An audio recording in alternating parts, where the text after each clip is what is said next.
Hi, welcome to eBlogtalk, and today's topic is what is the difference between pages and posts. As we all know that WordPress is an open source and we don't need any coding or language to program a website. So it is very easy to make a website with the help of WordPress. But we don't know what is the difference between post and pages. So let's start to know more about the pages and posts.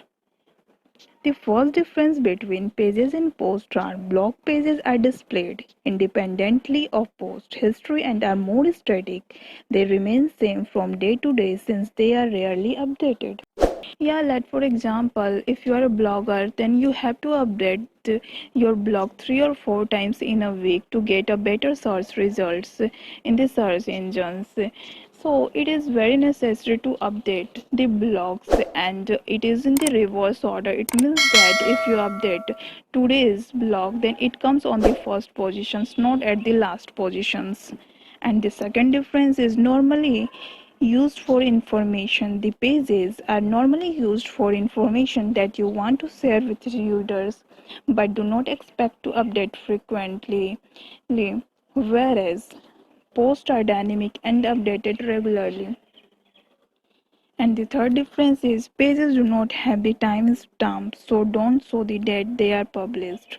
And they, like for example, if you go through the about pages, there is no mention of date and time there. But if you go to the post, they have the time stamp and date mentioned there when you have published that.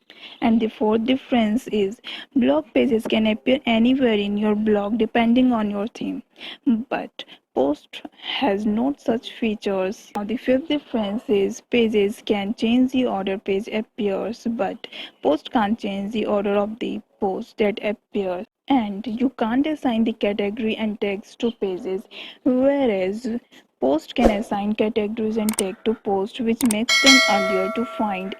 If you go to the post of your website, then you see the time is mentioned, date is also mentioned, and categories stage all are mentioned in the post, but these features is not available in the page.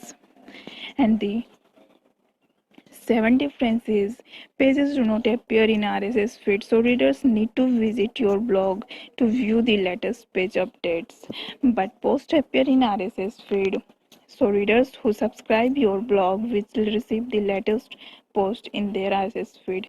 If we talk about the RSS feed, then it is available only in the post. If you subscribe any websites, then and any new updates which is available in the post, you get the notification of that new updates, but this features is not available in the pages. And the last difference between pages and posts are pages do not display the name of the author, but posts display the name of the page author. Thank you. If you like this video, then like, subscribe, share and comment below. Thank you.